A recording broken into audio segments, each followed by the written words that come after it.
What's blocking your intuition? So we know that everybody has it. We know that we need to trust it. But it's not as easy as you say it is, right? It's like, hey, Denise, like, yeah, you're great at it, but I don't know. I can't do what you do. Well, you could, if you put some practice into it, took a few classes, had somebody be able to figure out what's going on with you. And one of the things that person is going to have to do to help you out is find out what's blocking your intuition. So there's a few different things that are going to block it. One is the belief that it doesn't exist, the belief that you can't do it, the belief that it's just not for you. So you're not going to do something if you don't believe you can do it. You will just stop yourself dead in your tracks, like done. So now let's just assume that you're like, no, like I really, really, really want to amp this up. Like I know I can do it a little bit. I want to be able to do it more. I want to be able to use it more. I want it to guide my decisions. Because at the end of the day, what are we all looking for? We're all looking for happiness, right? We've got our 6 pillars in life. We got our emotional health, our mental health, our physical health, our spiritual health, our financial health, and our relationships. That's life. And we want to make the best decisions we can so that we're happy in all of those areas of life.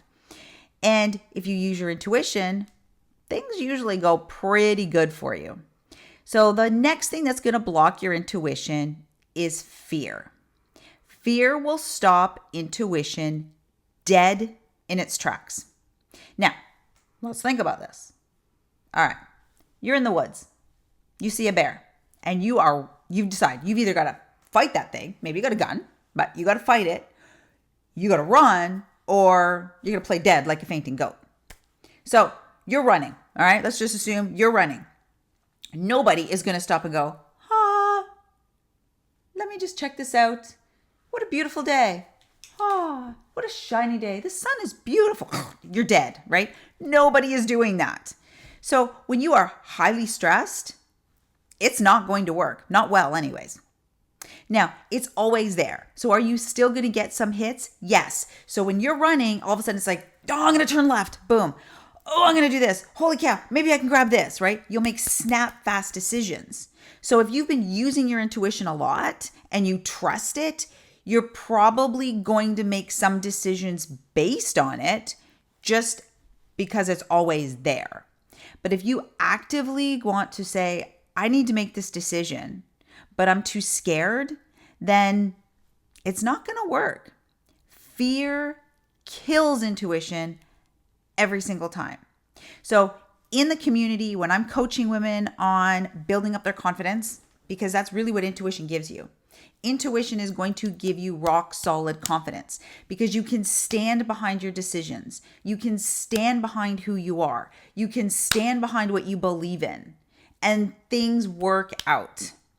And you are not going to get there if you are not in a positive frame of mind.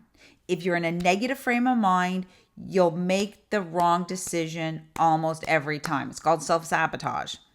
So how do you do this? Well, there's different things that we do in the Soul Sure Women community. We have a lot of different classes that we offer. There's a lot of education. We bring in different guest speakers. We find a way for you to figure out what's going to click for you because it's a little different for everybody. And getting rid of those fear centers is hard because the more you heal, the more work you do, the more subtle your fear actually is. So as subtle as your intuition is when you're in a lot of fear mode, what happens is when you start getting really good at this, your fear starts to become a little subtle. So I'm going to give you a little example. So in my backwoods, I'm creating a trail for the dogs. And we've got this beautiful trail going through and it's awesome. And I was working really hard at it and I'm raking and we're cutting down trees. And I went out the one day and my intuition, my guides, whatever you want to call it, was like, not today. Today's not the day. And I'm like, all right, just 10 more minutes, I'll head back to the house. So I did not listen. Now, if I had stopped and said, why? Maybe I would have gotten an answer, but I didn't. It was like, what's the worst that can happen? Well, the worst that can happen is that the rake goes into a hornet's nest and I start getting stung. Not once, not twice, 20 times. I come running back into the house. My husband's working on the back of the house and I'm just screaming. I'm being chased by bees. I get in the house. I rip off my clothes because I don't know how many, even if they're still on me, because all I can feel is sting, sting, sting, sting, sting. Get in the shower, come out, welts start coming up, grab myself an allergy pill. And then we went through and we counted and there was plus 20 stings from this hornet. What I didn't know is that when a hornet stings you, the main hornet stays in that spot. And then that tells all the other hornets, hey, I'm over here, attack. So one of the things I did is I saw it wasn't leaving my hand and I ripped my glove off. I ripped my clothes off. That was not fun. Now, if I was more of a fear-based person, maybe that message would have been a little bit stronger. But when you're fear-based, what happens is instead of just getting that message, you get massive anxiety. And then you start going, where's this anxiety coming from? Maybe it's this, and maybe it's this, and maybe it's this. And you start overthinking and you start freaking out. And then all of a sudden you're like, oh my God, I did that wrong. I'm going to get in trouble for that. And oh, you know what? Did I leave my curling iron on this morning? Did I leave the iron on? Oh my gosh, I'm freaking out. Because when your intuition hits, it triggers you. Warning, warning, warning. Like something's coming up here right now. And if you don't stop and say, what is it? What is it you want me to do? Or what is it you don't want me to do?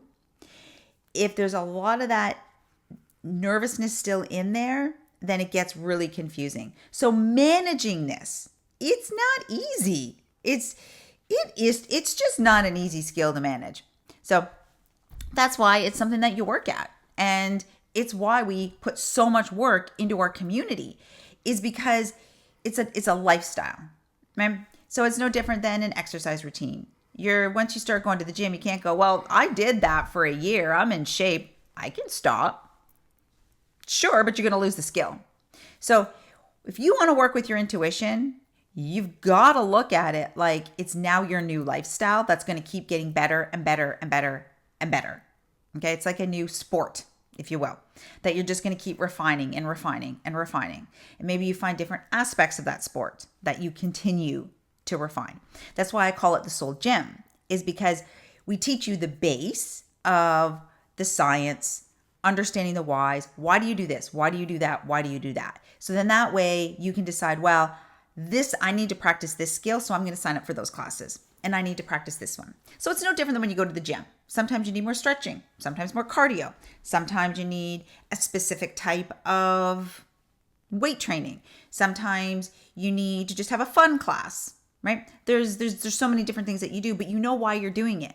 So otherwise your program is going to look crazy. Like you're going to look and go, why are you doing 30 seconds on this and then a weight over here and then you do this and then like you're all over the place. What are you doing? It's because you understand what's happening, because you understand how fitness works. Most people don't understand how intuition works. So it's like they go to the gym and they're not using anything properly. They've got no method to what they're doing and they're getting no results. But they're like, but I go to the gym. Not quite enough. So I highly suggest, if you want to really work on that intuition and you want to practice it, that you work with a buddy, that you work with a coach, that you have a friend or you have a group, somebody you can work with, because it can be so subtle that it can sometimes be hard to read. And sometimes you just need to laugh at it, because at the end of the day, I got to tell a story.